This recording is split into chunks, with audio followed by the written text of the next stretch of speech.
Tired of having to build those walls? Find it tedious, boring, and a waste of your APM? I got a game mode that might solve that for you. Welcome back to our show match featuring the brand new Arena mode. That's right, folks. This game mode builds the base for you, and it does it in a very aligned way. Look at that. Oh, even adds in the gates. Yeah, big shout out to Hussein, who actually modded this into the game. And can you believe this? Are you seeing that right? Mongols have got walls. Yeah. No, I'm not making this up. Mongols have a way of actually getting their hands on walls for once in Age of Empires 4. You could try this yourself, by the way. It's on the mod store. You could even choose to use stone walls instead. Now, Mongols have been looking pretty good with these fast imp builds. If you fix their one weakness and give them walls, technically they're OP. Like, there's no doubt about it. So there we go. This is just a B win.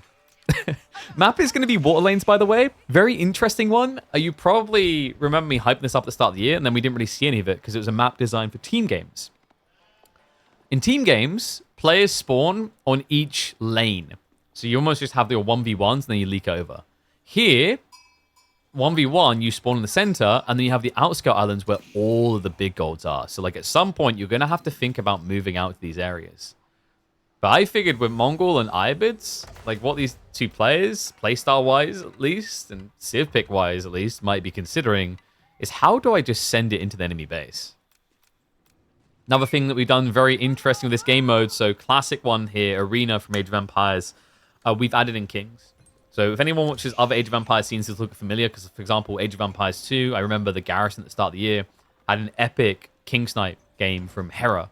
And I thought, wow, that's actually cool. Why don't we use Regicide in any of our tournament formats? Not as every single game, but as part of it. Now, we've designed this show match to be every single map will use Arena and the Kings. But it's almost more like an adventureful process to find out what maps would make most sense for it to exist on.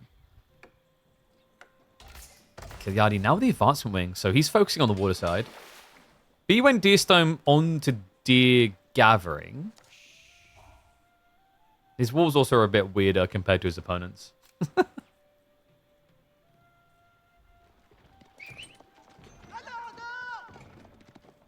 And I wonder, like, what the goal is for Kilyadi. Is he just thinking about rushing out to an island side? No, dude, I didn't want to say it. Like, Iabits are doing trades? Alright, color me surprised. So this is one thing that's very interesting about war lanes, is the trade posts. There are trade posts right next to your base, which means if you want to trade, you have to trade all the way across map to the enemy side on a very straight and fairly narrow canal. Which makes it very difficult to do, because if B sees it, he can then try to prep a reaction and just block it. But advancement trade ships is not something I would have expected. That is wild. This is probably the only time we're ever going to see this. As in advancement into trade ships. You see trade ships all the time, right? Especially on water lanes, but I don't think I've ever seen an IBID player do this.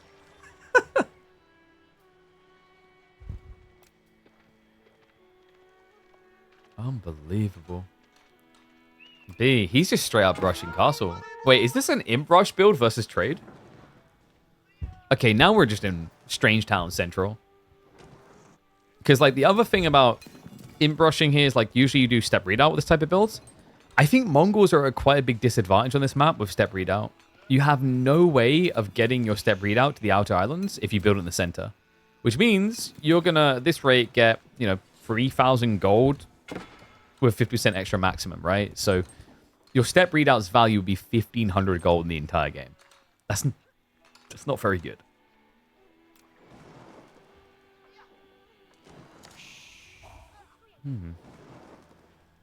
And he isn't aware of it at all. No, B's now moving across, but like he hasn't actually scouted for the docks whatsoever. Yeah, I'm getting a bad feeling. Like, is this really worth it? I mean, in fairness, the imp timing should be nuts. Like, new records about to be set, you know?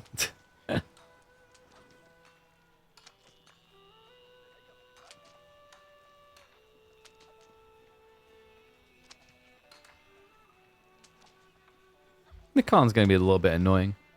By the way, this was an intentional choice of distance. You see what we're talking about where, like, in this mod, you can choose how far away the walls spawn. We wanted it at the right distance where, like, archers can actually harass external resources.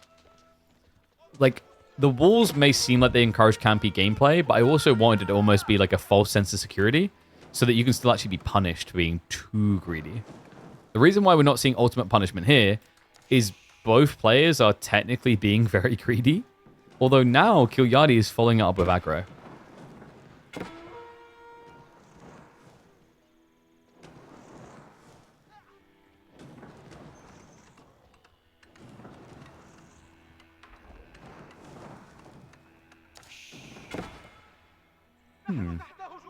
So Desert Raider spam with trade.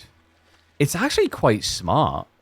Yeah, because food, wood, and gold is your requirement. And remember, with the Iobid trade chips, or in trade chips in general, right, you get wood and gold.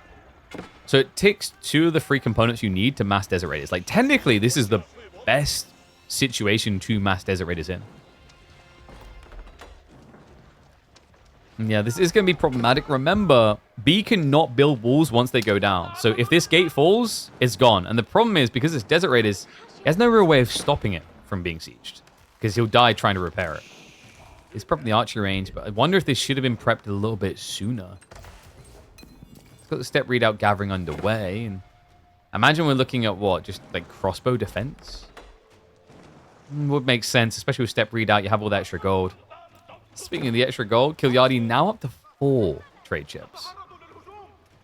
Mate, he's loving life at this point.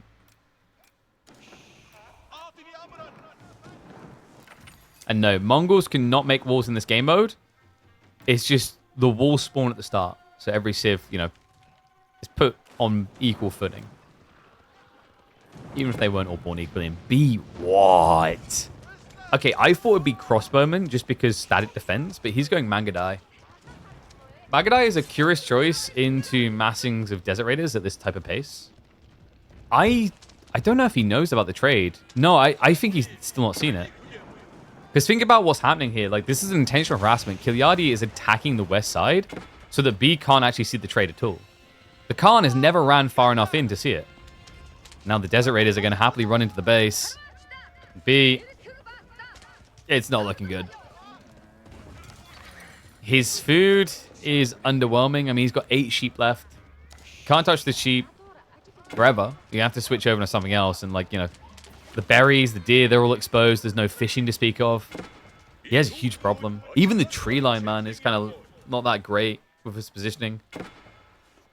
His position is about to get a hell of a lot worse with military wing reinforcement now on the way for Kilyadi.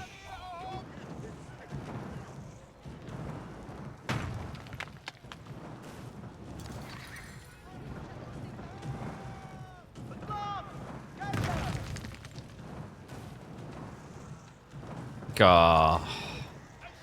All right, guys. This kind of sucks. B's PC crashed. So we're going to have to go next. That's annoying. Yeah, he hasn't even asked for a remake. He just straight up said go next. Damn it. Well, that's a shame. I mean, he was in a really bad position here, to be honest with you. Like, the path to recovery here would have been... Shit, like, would it have been that impossible? I think so because of the food. He's down to 3 sheep. Like, he'd need a lot more food to work with. He could technically just sell the gold for food, but, like, that has limitations, right? You only have less than 2k gold left to work with. That's a really unfortunate way for things to end, though. Damn it.